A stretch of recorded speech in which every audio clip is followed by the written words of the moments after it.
بسم اللہ الرحمن الرحیم.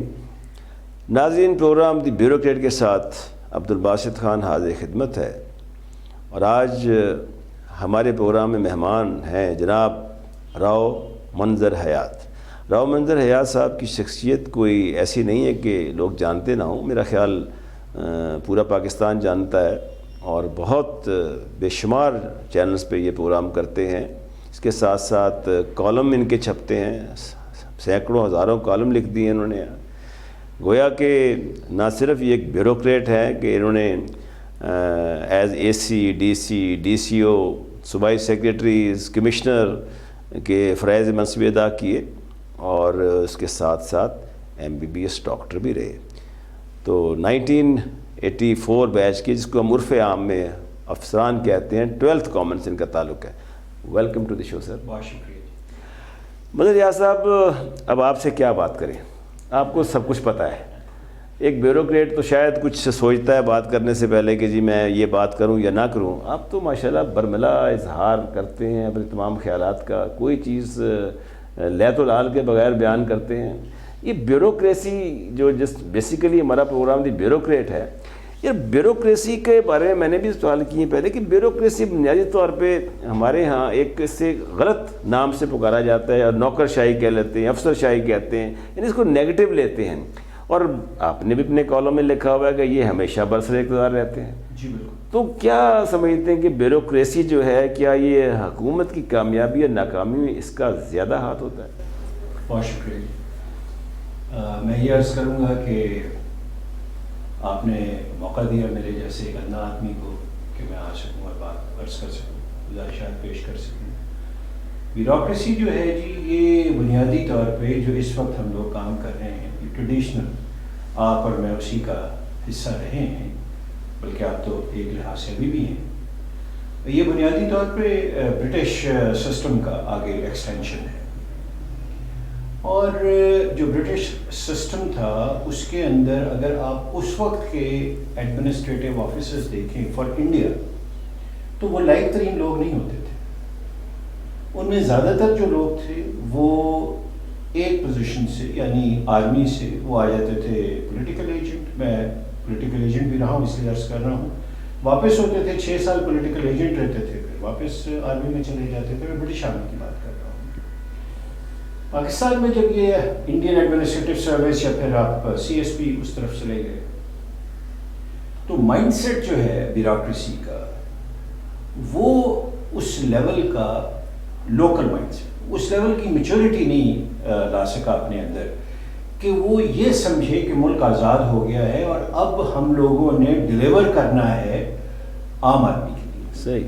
بس دوسرے الفاظ میں یوں کہوں کہ بیوروکریسی جو ہے، یعنی جب سے ہم نے سروس جوائن کی آج تک مجھے تو کوئی اس میں کوئی بہت بڑی تبدیلی نظر نہیں آئی. دیکھیے، یہ ذہن میں ہونا چاہیے کہ بیوروکریسی جو ہے اس کے اندر کیپیسٹی اور ایبلٹی نہیں ہے چینج ہونے کی. صحیح. ہم جو چیز گریڈ 17 میں ایز اسسٹنٹ کمشنر دیکھتے تھے، میرا خیال ہے آج بھی تقریباً 35 سال 36 سال کے بعد بھی تقریباً وہی مسائل ہیں. اس کا مطلب یہ ہوا کہ بلکہ یہاں سے سوال اٹھتا ہے کہ کیا ہم بیوروکریسی جو ہے وہ فنکشنل ہے، ڈس فنکشنل ہے، نان فنکشنل ہے، یا ڈویژن ہے؟ کریکٹ. تو میں انتہائی احترام سے یہ عرض کروں گا کہ اب بیوروکریسی کے اندر ہر لیول پہ، اسپیسیفکلی سینئر ترین لیول پہ، گروہ بندی ہے، لائکس اینڈ ڈس لائکس ہیں، پولیٹیکل پولرائزیشنس ہیں، ریلیجس پولرائزیشنس ہیں، اور ایک ایسا سسٹم بنا دیا گیا ہے جس میں نیوٹرل جو افسر کام کرنا چاہتے ہیں ان کے لیے تقریباً ناممکن بنا دی گئی ہیں چیزیں. اچھا، میں اس کی مثال جو ہے کمپیریزن کروں گا بنگلہ دیش سے اور انڈیا سے. صحیح. بنگلہ دیش حیرت انگیز حد تک آگے نکل گیا ہے، اور میں بنگالیز کی بڑی قدر کرتا ہوں اس لیے کہ ہم ان سے نیچے سطح کے انٹلیکچولی ہیں، وہ بہت اوپر کی سطح کے لوگ ہیں. ان کی آپ ایڈمنسٹریٹو سروس دیکھیں بنگلہ دیش کی، کمال پرفارم کیا ہے. کہاں سے اٹھے ہیں، کہاں پہنچ گئے ہیں آج وہ، جس پہ ہم ان کا مذاق اڑاتے تھے 7, 8, 9, 10% پاپولیشن ریٹ، اس کو وہ 1% سے نیچے لے گئے ہیں. صحیح. انڈیا انڈیا کے اندر انہوں نے آج بھی اپنا سسٹم جو ہے اس طرح نہیں چینج کیا جس طرح ہم نے اس کے ساتھ ٹنکر کیا ہے. صحیح. یعنی ہم نے سسٹم میچیور تو کبھی تھا ہی نہیں، لیکن ہم نے ایک اممیچیور سسٹم کو مزید خراب کرنے کی کوشش کی ہے، اور ہم اس میں بھرپور طریقے سے کامیاب ہیں کہ آپ نے جب سروس ڈلیوری ہی روک لی تو پھر آگے تو جواز ہی کوئی نہیں رہتا نا جی. اور ویسے تو منظر ریاض صاحب کہتے ہیں کہ یہ جو کسی بیچارے ایک مرحوم بیوروکریٹ تھے، ان کی بات مجھے یاد آتی ہے، وہ کہہ رہے تھے کہ جی کہ صحیح بیوروکریٹ تب بنیں گے اگر آپ کے اوپر کوئی سیاسی چھتری ہو، یا آپ کا کوئی سسر یا آپ کا باپ یا رشتہ دار کوئی جو ہے وہ کوئی بہت بڑا مطلب ہے کہ سیاسی فگر ہو، تو پھر جا کر آپ کی نوکری جو ہوتی ہے اس میں صحیح لطف آتا ہے. دیکھیے میں خود سیاسی گھر سے تعلق رکھتا ہوں، مطلب مجھے ان چیزوں کا بہت قریبی اندازہ ہے جو آپ فرما رہے ہیں. اس میں پازیٹیو پوائنٹ بھی ہے، نیگیٹو بھی ہے. صحیح. پازیٹیو یہ ہے کہ اگر آپ کے عزیز رشتہ دار، بھائی، بھتیجے، چچا، عزیز جو ہیں وہ اگر اچھی پوزیشن میں ہیں تو they can look after you when they are in the government. صحیح. لیکن جب وہ گورنمنٹ میں نہیں ہوتے تو آپ کو بھی اتنا ہی رگڑا لگتا ہے جتنا ان کو لگ رہا ہوتا ہے. صحیح ہے. تو میری اس میں یہ ٹھیک ہے، ایک امپریشن ہے اور کافی حد تک سرٹن ریزرویشن کے ساتھ بعض چیزیں ہیں. میچور بات. ہاں اچھا سر، یہ بتائیے کہ ایز اے بیوروکریٹ آپ کا جتنا تجربہ ہے، آپ ماشاء اللہ لکھتے بہت اچھا ہیں، کالم آپ کے بہت اچھے لوگ پڑھتے ہیں، مطلب آپ سوشل سائنٹسٹ بھی آپ کہہ سکتے ہیں، آپ کو بیوروکریٹ بھی کہہ سکتے ہیں. آپ ایز اے بیوروکریٹ جو موجودہ حکومت جو اس سے ڈیلیور نہیں کر پا رہی، آپ دیکھیے کہ میں نے تو اپنی زندگی میں شاید کم ہی دیکھا ہے کہ اتنی انفلیشن کے معاملے ہوں یا ایسے مسائل ہوں، گندم نہ مل رہی ہو، چینی نہ مل رہی ہو، تو میرا مطلب ہے کہ ایسے منظر میں نے کبھی دیکھے نہیں. یہ فالٹ کیا پولیٹیکلی کوئی فالٹ ہے یا کوئی یہ بیوروکریٹک لیول پہ فالٹ ہے، یہ کیا ہے ایسا؟ انتہائی آپ کا مشکل کوشچن ہے. پہلی بات تو یہ ہے کہ ہمارا کسی بھی گورنمنٹ کا شو کیس جو ہے پروونس وہ کون سا ہے؟ پنجاب ہے ہر گورنمنٹ کا. پی ایم ایل این کا جو وہ اپنی شو کیسنگ کرتے تھے پولیٹیکل، وہ پنجاب کرتے تھے. اب پی ٹی آئی کی جو گورنمنٹ آئی ہے، انہوں نے پنجاب کو ریموٹ کنٹرول سے چلانے کی کوشش کی ہے، جس میں وہ مکمل ناکام ہو چکے ہیں. صحیح. یعنی عثمان بزدار صاحب ہو سکتا ہے ایک شریف آدمی ہو، لیکن اس طرح کے شریف آدمی تو بہت ہیں، کروڑوں ہیں اس صوبے کے اندر. تو اس کا یہ مطلب تو نہیں کہ انسان شرافت کی بنیاد پہ چیف منسٹرشپ لے، انسان پرفارمنس کی بنیاد پہ. میں اس کی مثال دیتا ہوں، میں نے اس پہ کالم بھی لکھا ہے کہ نورتن جو ہیں، جو ارد گرد ہوتے ہیں، وہ بہت سیانے ہونے چاہیے. صحیح. آپ قیمتوں کی بات کر رہے ہیں. آج سے تقریباً 650 سال پہلے دہلی سلطنت میں ایک بادشاہ تو آیا تھا جس نے انڈیا میں کنٹرول کی تھی. جی. کوئی موبائل نہیں تھے، کوئی کچھ نہیں تھے، اور انڈیا جو تھا 3 ملکوں پہ مشتمل تھا. صحیح بات. تو ہر چیز کی ریٹ ایک جیسا تھا. اب مسئلہ یہ ہے، پہلی بات تو capacity of the political leadership ہے کہ وہ ڈسپیوٹیڈلی کمپرومائزڈ ہے. دوسرا جو بیوروکریسی ہے وہ خوف زدہ ہو گئی ہے. صحیح. اور بیوروکریسی جو ہے وہ خوف میں پرفارم نہیں کر سکتی. مطلب آپ کو ایک بندہ جو ہے وہ اس کو یہی نہیں پتا کہ اگر میں یہ فیصلہ کروں گا تو یہی گورنمنٹ جو ہے مختلف ریاستی اداروں کو میرے پیچھے روانہ نہ کر دے اور میری پگڑی نہ اچھالنا شروع کر دے. تو انہوں نے اس کے اندر کام یہ کیا ہے کہ اکارڈنگ ٹو دی بک چلیں گے. صحیح بات. اکارڈنگ ٹو دی بک. تو باسط صاحب آپ بھی یہیں رہے ہیں، میں بھی اسی دشت میں ہوں، تو یہاں سر لوگ جو آپ نے بھی ماشاءاللہ کافی سالوں نوکری کی ہے، ہم نے بھی کی ہے، یہ بیوروکریسی میں آپ دیکھتے ہیں کہ بعض اوقات کے بعض طرح طرح کے بیوروکریٹس ہوتے ہیں. کچھ ایسے بیوروکریٹس ہوتے ہیں جو بہت ہمبل نظر آتے ہیں، بہت ملنسار نظر آتے ہیں، خوش اخلاق نظر آتے ہیں، لیکن ان کا ڈیلیوری جو ہوتا ہے یا ان کا کام کرنے کی استعداد، جیسے آپ نے کہا کیپیسٹی، وہ بہت ہی محدود سی ہو جاتی ہے، لمیٹڈ ہوتی ہے. کچھ ایسے لوگ ہوتے ہیں جو بڑے جاندار ہوتے ہیں، بڑے انرجیٹک ہوتے ہیں اور ڈیسیژن میکنگ کرتے ہیں اور غصے میں بھی ہوتے ہیں لیکن ڈیلیور کر جاتے ہیں آ کے. یہ بھی اس طرح کے افسر ہوتے ہیں آ کے. تیسری کلاس ایک ایسی ہے جو کہ بہت زیادہ کرپٹ ہوتے ہیں اور وہ کہتے ہیں جی ٹھیک ہے، جسے کہتے ہیں کہ اسے کہتے ہیں نا کہ لفظ ہے کہ ہر چیز کو کر گزرتے ہیں، وہ بھی ایک لوگ موجود ہیں آ کے. ہمارے یہاں جب افسران جب نوکری کرتے ہیں تو اس وقت تو ایک دوسرے کی ٹانگیں کھینچ رہے ہوتے ہیں. جب نوکری سے فارغ ہو کے ریٹائر ہوتے ہیں تو ایک دم سے ایسے لگتا ہے جیسے لائن کٹ گئی, زمین سے آسمان پر آ گئے. ان میں خوش اخلاقی آ جاتی ہے, کچھ لوگ مذہبی ہو جاتے ہیں, کچھ تسبیحاتیں پکڑ لیتے ہیں, کچھ جناب وارے جاتے ہیں. وہ جو کبھی فون نہیں اٹھاتے تھے وہ فون اٹھانا شروع کر دیتے ہیں. وہ جو کبھی کسی کو بلاتے تھے تو کہتے میرے پاس ٹائم نہیں ہے. یہ آخر بیوروکریسی کیوں نہیں سمجھتی جو اس وقت موجود ہے کہ ایک وقت آتا ہے جب آپ نے اپنی اننگ کھیل کے چلے جانا ہے تو آپ کم از کم بیہیو تو صحیح طرح کریں. باسط صاحب میرا خیال ہے سارے مشکل کویشچن آپ نے میرے لیے رکھ لیے اور میں یہ عرض کروں گا کہ اس پہ میں نے کالم بھی لکھا ہے بیوروکریسی کے ریٹائرمنٹ کے بعد کہ پوسٹ ریٹائرمنٹ جو ہے آپ کی بیہیویئر کتنے چینج ہوتے ہیں. حیران کن بات ہے, حیران کن. میں کچھ دن پہلے ایک لنچ پہ انوائٹیڈ تھا جس میں ریٹائرڈ چیف سیکرٹریز بھی تھے اور افسر بھی تھے. ہر بندہ بہت خوش مزاج تھا. صحیح. اور ان میں سے کم از کم 20 سے 25% لوگ ایسے تھے جو ہاتھ ملانا پسند نہیں کرتے تھے جس طرح آپ نے ابھی فرمایا, لیکن اب وہ آپ سے آپ کی فیملی کا حال بھی پوچھتے ہیں اور ان سے جان چھڑانی مشکل ہو جاتی ہے. بالکل صحیح. کہ وہ اتنا بولتے ہیں کہ انسان کہتا ہے کہ یار میں آگے بھی جانا ہے میں نے. یہ اصل میں دوبارہ عرض کروں گا کہ مائنڈ سیٹ جو ہے نا ہمارا بہت ادنا ہے. میں معذرت کے ساتھ یہ لفظ یوز کر رہا ہوں. منافقت زیادہ ہے. منافقت کا لفظ تو اب پاکستان کے لیے بہت چھوٹا ہو چکا ہے. اب تو بات یہ ہے کہ منافقت والی تو بات اب رہی کوئی نہیں ہے. میں ضیاء الحق صاحب کا شدید ان پہ تنقید کرتا ہوں لکھنے میں. انہوں نے ہمیں اسپلٹ پرسنالٹیز بنا دیا ہے. ہمارے ہر انسان اور بچے کے اندر مختلف لوگ اب رہتے ہیں. اس نے پبلکلی کیا ایکسپریس کرنا ہے اپنے آپ کو وہ ڈفرینٹ ہے. اس نے اپنی نجی مسائل کے اندر اپنے آپ کو کیسے کنڈکٹ کرنا ہے وہ کئی بار اس کے اپوزٹ ہوتا ہے. بالکل سے. تو اب جو صورتحال میں دیکھتا ہوں, مجھے تو ویسے بہت عرصے سے نہ حیرت ہوتی ہے, نہ افسوس ہوتا ہے, نہ دکھ ہوتا ہے. میں وہ اسٹیج پار کر چکا ہوں. میں یہ عرض کروں گا کہ ایک تو ٹوٹل فیلئر ہے سیاسی قیادت سے لے کے بیوروکریسی کا. اب قیمتوں پہ آپ نے اتنی اچھی بات کی ہے جس سے ہر بندہ تنگ ہے. بالکل صحیح. اچھا سر, یہ ایک چیز سر میں آپ سے اور بات کروں گا اب, کیونکہ ہم نے کافی بیوروکریسی کے اوپر تھوڑا سا ہم ڈیموکریسی پہ آ جائیں. بہت چرچا ہوتا ہے اس کا, ڈیموکریسی کا بڑا منترا چلتا ہے جی ووٹ کو عزت دو. ہمارے ملک کے اندر دینی چاہیے آف کورس, ووٹ کو عزت کیوں نہیں ملنی چاہیے, ووٹ کو عزت دینی چاہیے.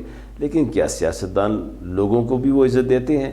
اب ہمارے یہاں سر دنیا میں ایک ہے جو کہ کہتے ہیں کہ فل ڈیموکریسی ہے, کچھ ایسے ممالک ہیں فلاڈ ڈیموکریسی جہاں ہے, اور تیسری جگہ ہمارے یہاں ہائبرڈ رجیمز ہیں, اور چوتھی جگہ ہمارے یہاں یہ مترکنان بادشاہ ہوتے ہیں.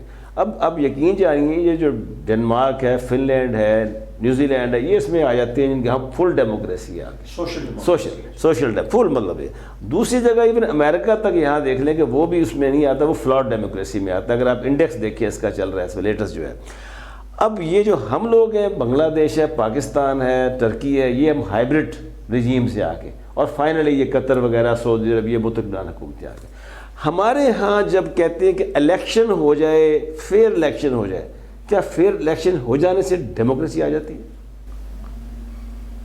گزارش یہ کروں گا کہ ایک اور فارم بھی آج ہم ڈسکس کرتے ہیں ڈیموکریسی کی, that is transitional democracy. Correct. Transitional democracy ہے کہ آپ ایک سیکورٹی کے اداروں سے حکومت لے کے آہستہ آہستہ سویلین سیٹ اپ کی طرف آ رہے ہیں. ٹھیک ہے.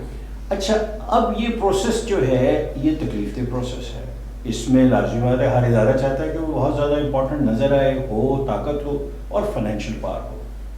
اس کے اندر ہمارے ملک میں ایک عجیب و غریب ماڈل آیا ہے پوسٹ ضیاء الحق, کہ برادری سسٹم کو اسٹیٹ لیول پہ پروموٹ کیا گیا, پیسے کے لینے دینے کو بالکل عام بنایا گیا, اور پولیٹیشینز کی ایک لیڈرشپ بنانے کی کوشش کی گئی. جیسے پی ٹی سی کے ٹیچر کو اٹھایا اور گجرانوالہ کا وہ بنا دیا, آپ نے ڈسٹرکٹ کونسل کا پریزیڈنٹ بنا دیا, آپ نے انہیں ارباہ پتی بنا دیا.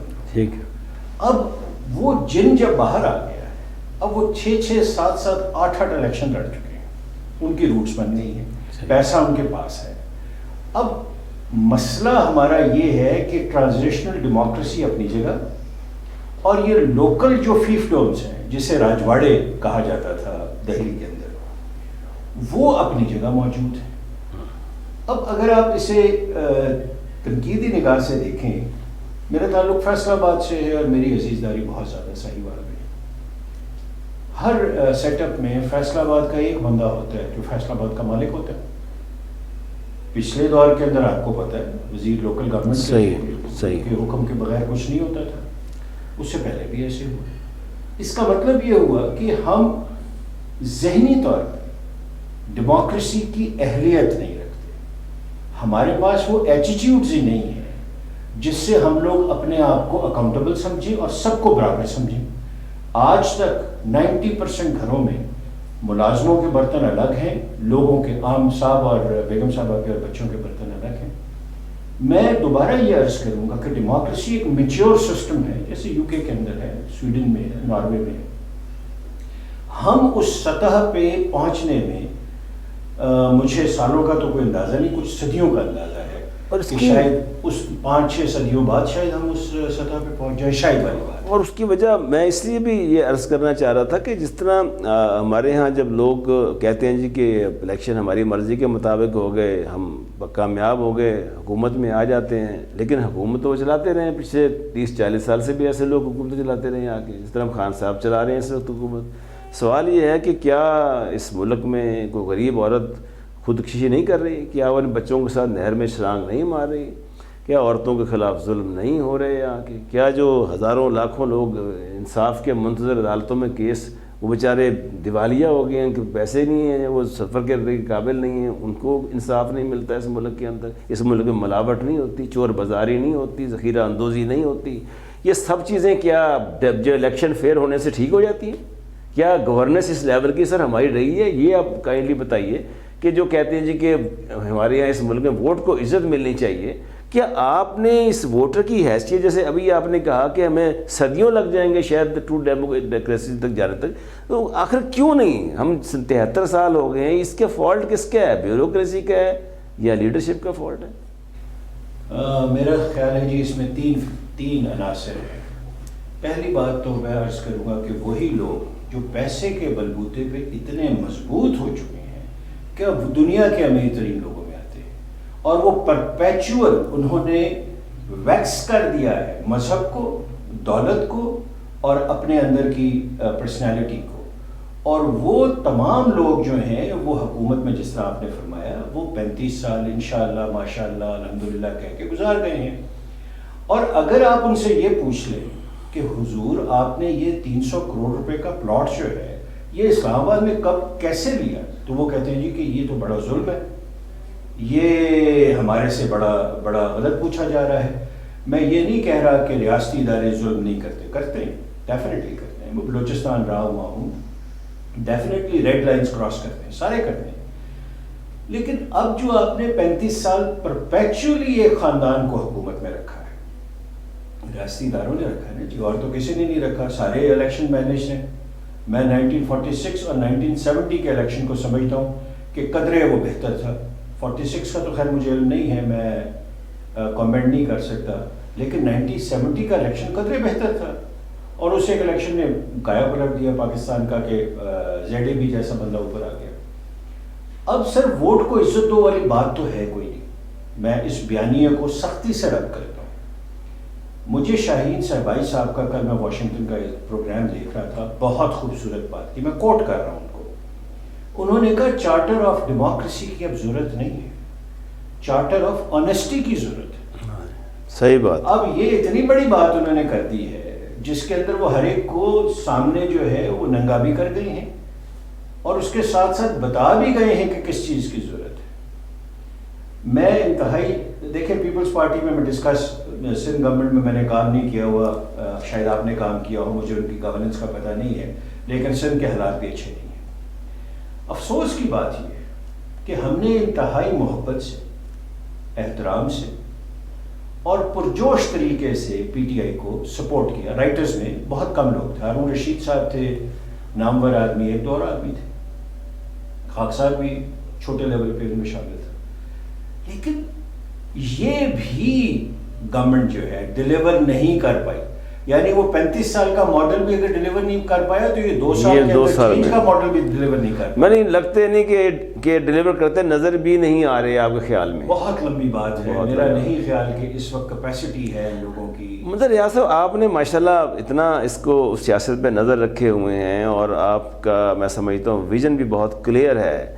یہ جو اس وقت عمران خان صاحب کا جو معاملہ ہے اس وقت کہ مہنگائی بہت عروج پہ گئی ہوئی ہے اور ایک جسے کہتے ہیں کہ پولرائزیشن پولیٹیکل بہت ہو گئی ہے, سیاسی جماعتوں میں مفاہمت تقریباً ختم ہو چکی ہے, گالم گلوچ تک بات پہنچ گئی ہے. ہم دوبارہ اسی 90 کے ایرا میں چلے گئے ہیں جو آپ نے دیکھا کہ اس وقت جب میاں نواز شریف اور بے نظیر کے درمیان ہوا کرتی تھی جنگ بہت زیادہ لفاظی کی. تو اب ہمارا مستقبل کیا نظر آ رہا ہے؟ کیا یہ لوگ دوبارہ ووٹ کو عزت دیں گے؟ کیا پھر وہی میاں صاحبان کہتے ہیں وہ کہ چوتھی مرتبہ آ جائیں گے؟ یا کیا عمران خان صاحب کا آگے کیا مستقبل کیا دیکھ رہے ہیں پاکستان کا؟ یہ اگلا 5-6 مہینے میں کرٹیکل ترین سمجھتا ہوں پاکستان پولیٹیکل سسٹم کے لیے اور پی ٹی آئی کے لیے. جس طرح کی ان کی نان ڈیلیوری ہے, اگر یہ کنٹینیو کر جاتے ہیں اس کے اندر تو پھر 5-6 مہینے کے بعد ناگزیر ہو جائے گا کہ اتنی انفلیشن کے اوپر آپ سسٹین نہیں کر پائیں. نہیں کرتے. آپ کی جو لیگل ویلتھ کی جنریشن ہے وہ نہ ہونے کے برابر ہے. جو بندہ بھی کوئی کاروبار کرتا ہے اسے ڈر ہوتا ہے, خوف ہوتا ہے کہ مجھے کوئی ادارہ بلا کے میری بے عزتی نہ کر دے. تو مستقبل جو ہے وہ میں یہ نہیں کہتا کہ بالکل خراب ہے, لیکن میں یہ بھی نہیں عرض کروں گا کہ بالکل اچھا ہے. اچھا, اب درمیان سے رستے نکلیں گے. مہاتیر جو ہے ڈیفینیٹلی ایک MBBS ڈاکٹر تھا, اسے فائنانس کا کچھ پتہ نہیں تھا. بیسٹ اس نے ملیشیا کو کیا بنا دیا. ہو سکتا ہے یہ میں عرض کروں گا کہ حادثاتی طور پہ کوئی ایسا بندہ آ جائے جو ڈیلیور کرے. حادثاتی طور پہ آنا ضرور ہے, ہم اتنے بدقسمت نہیں ہیں. اچھا سر, ہماری ایک تھوڑا سا ہم خارجہ پالیسی کی طرف بھی, میں آپ سے اس لیے لبرٹی لے رہا ہوں یہ سیاسی گفتگو کرنے کی کیونکہ آپ ماشاءاللہ پروگرام کرتے رہتے ہیں تو مجھے یہ تھوڑا سا سہارا مل رہا ہے کہ آپ جیسا مدبر آدمی جو ہے وہ. اچھا راؤ صاحب یہ بتائیے کہ یہ جو ہماری بڑا اہم سوال ہے کہ ابھی ریسنٹلی جو ہمارے تعلقات خراب ہوئے ہیں خلیجی ممالک سے, خاص طور پہ سعودی عربیہ سے, UAE سے, جن سے ہم نے باقاعدہ وہ پیسے پہ لیے تھے, کوئی 6.2 بلین ڈالر کی ہم نے لی تھی. جب ہمارے IM سے ڈائلاگ ہونے والے تھے تو کوشچن ملا تھا کہ ہمارے پاس ریزرو کی کمی بھی تھی, سب کچھ ہوا تو وہ کچھ ڈیفرڈ آئل پیمنٹ کی بات بھی ہوگی, وہ بھی ہم نے اس میں کر لی. یہ سب کچھ ہوا, لیکن اب جب UNO سے عمران خان صاحب آیا اور آ کے وہ جو ملیشیا میں جو کانفرنس ہونے جا رہی تھی جس میں ملیشیا, پاکستان, ترکی, تو اس پہ ناراض ہو گئے. ایک تو میرا خیال یہ جو ڈرامہ ترکی کا چلتا ہے اس سے سعودی عرب ناراض بہت ہوئے کہ ڈرامہ, کیونکہ سلطنت عثمانیہ کا انہوں نے دکھایا کس طریقے سے انہوں نے قزاقوں کے ساتھ کیا, وہ کیا ہوا سارا معاملہ. دوسرا یہ جو انہوں نے کہا کہ وہاں کانفرنس ہو رہی ہے اور ان کو بلایا نہیں گیا اس کے اندر آ کے, یہ اس کا رد عمل سے ہماری پالیسی. سوال میرا لمبا ہو گیا ہے تھوڑا سا کہ یہ ایک ایسی کنڈیشن آ گئی جہاں کہ میں سمجھتا ہوں کہ انڈیا تو افورڈ کر سکتا ہے, ہم نہیں افورڈ کر سکتے. ہمارے جو تارکین وطن 20 لاکھ تو سعودی عرب میں ہمارے موجود ہیں, UAE میں ہمارے بیٹھے ہوئے آ کے. یہ سچویشن جو ہے یہ کہ خارجہ پالیسی کی ناکامی کہہ سکتے ہیں اسے آپ؟ بنیادی طور پہ خارجہ پالیسی جو ہے وہ آپ کی کیسے گرو کرتی ہے, کہاں سے طاقت لیتی ہے؟ آپ کی فائنینشیل پالیسی سے.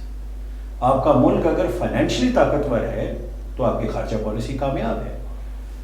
اب میں نیٹی گریٹیز کی طرف جاتا ہوں, نٹس اینڈ بولٹس کی طرف جاتا ہوں. آپ کے پاس پیسے نہیں ہیں, آپ نے لے لیے تو آپ نے سپرمیسی قبول کر لی نا. 6.2 بلین ڈالر کسی نہ کسی وجہ سے دیا ہے. اب لوگوں کو اس کے سامنے بات کرنی تو بہت آسان ہے کہ ہمارے بڑے اچھے تعلقات ہیں فلاں فلاں ملک سے, لیکن جب وہ پیسے دیتے ہیں تو وہ اس کے عوض کچھ مانگتے بھی ہیں. نظر یہ آ رہا ہے میرا ہم نے فوجیں بھی بھیجی تھی وہاں یمن میں, شاید یہ بھی ناراض تھے وہ. ایک اور مجھے وجہ نظر آتی ہے جو یہاں ڈسکس نہیں ہوتی. میرا خیال ہے انہوں نے پاکستان کے پولیٹیکل سسٹم میں کچھ لوگوں کو الاؤنس دینے کی بات کی ہے. اچھا, اور وہ الاؤنس انہوں نے کیوں دینے کی بات کی ہے, اس کی مختلف وجوہات ہیں. تو لگتا یہ ہے کہ جو میلٹنگ پوائنٹ آیا ہے جس پہ بریک ڈاؤن ہوا ہے MBS کا اور یہاں کا, وہ ان کی وہ بات نہ ماننا تھی جس سے ان کے انٹرسٹ وابستہ ہے. باقی تو ناراضگی ہے نا جی کہ ہم پیسے بھی واپس لے لیں گے. جیسے بچوں کی لڑائی ہوتی ہے کہ میں آؤں گا تو میں آپ کے گھر سے ہاکی بھی میری پڑی ہوئی تھی وہ بھی لے جاؤں گا, بال بھی میں لے جاؤں گا. بچوں کی لڑائی شروع ہو گئی ہے. But the background is very serious. Turkey جو ہے ہمیں کبھی بھی اتنا فائدہ نہیں دے سکتا جتنا حادثاتی طور پہ، اتفاقی طور پہ اور نہ چاہتے ہوئے سعودی عربیہ دے رہا ہے. تو میرا خیال ہے بیلنس رکھنا چاہیے. بیلنس رکھنا چاہیے تھا، وہاں سے غلطی ہو گئی. ٹرانسلیٹ کروا لیتے ہیں تو کیا فرق پڑتا ہے. اچھا سر، کوئی آپ کیا دیکھتے ہیں کہ اس میں اگر ڈلیور کرنا چاہتی ہے حکومت، یا اگر فرض کریں بیوروکریسی کے لیے آپ کیا پیغام دیں گے کہ کیا ہونا چاہیے جو آپ کے ذہن میں ہے کہ اس وقت جو 2-3 چیزیں اہم ہونے والی ہیں بتائیے گا. پہلی بات تو یہ ہے جی کہ لوگوں سے ملنا شروع کریں. ٹھیک، پہلی بات اوپن ڈور پالیسی. نمبر 2، جو آپ کا جو انفراسٹرکچر آپ کے ہاتھ میں ہے، آپ نے بنانا ہے، اسے سپیڈ دیں تاکہ لوگوں کو سہولت در سہولت ملے. تیسرا، مہنگائی پہ کنٹرول کریں. اور چوتھا جو ہے وہ بڑا مشکل ہے، وہ شاید آپ ناپسند فرمائیں گے اور شاید ویورز بھی، کہ بہت زیادہ لائٹ لوگوں کو سول سروس میں آنے کی ضرورت نہیں ہے. وہ اپنا آرام کر سکتے ہیں، وہ گپ شپ لگا سکتے ہیں، وہ باہر کے ملکوں میں جا سکتے ہیں. لیکن یہ 3-4 چیزیں جو ہیں، انفلیشن ہو گئی، انفراسٹرکچر ڈیولپمنٹ ہو گئی، اور اس کے ساتھ ساتھ اوپن ڈور پالیسی، جس کا میں انسان دوست، جو کہ ہم بھی محسوس کرتے ہونی چاہیے. بہت شکریہ جناب راؤ منظر حیات صاحب آپ کی آمد کا. Thank you very much. آپ ہمارے آج کی پروگرام دی بیوروکریٹ میں آپ نے جن خیالات کا اظہار کیا، میں سمجھتا ہوں کہ وہ آج ہر پاکستانی کے ذہن میں بھی ہے، اور پاکستانی بھی اسی طرح سوچتا ہے. ناظرین، جو ایک اہم بات جو ایز اے بیوروکریٹ کے حوالے سے جناب راؤ منظر حیات صاحب نے کی، وہ آخر میں یہ کہی کہ جو بہت لائق لوگ ہیں، بہت اپنے آپ کو ذہین فتین کہتے ہیں، ارسطو کہتے ہیں، ان کو یہاں بیوروکریسی میں نہیں ہونا چاہیے. یہ ایک بڑا چونکا دینے والا بیان ہے. اس پہ ہمیں ذرا تھوڑا سا سر کھجانے کی ضرورت پڑے گی. اس پہ سوچیے گا. اور نیکسٹ پروگرام دی بیوروکریٹ تک کے لیے مجھے اجازت دیجیے، اور پروگرام سٹیزن 7 کو آپ سبسکرائب کرنا نہ بھولیے. اللہ حافظ.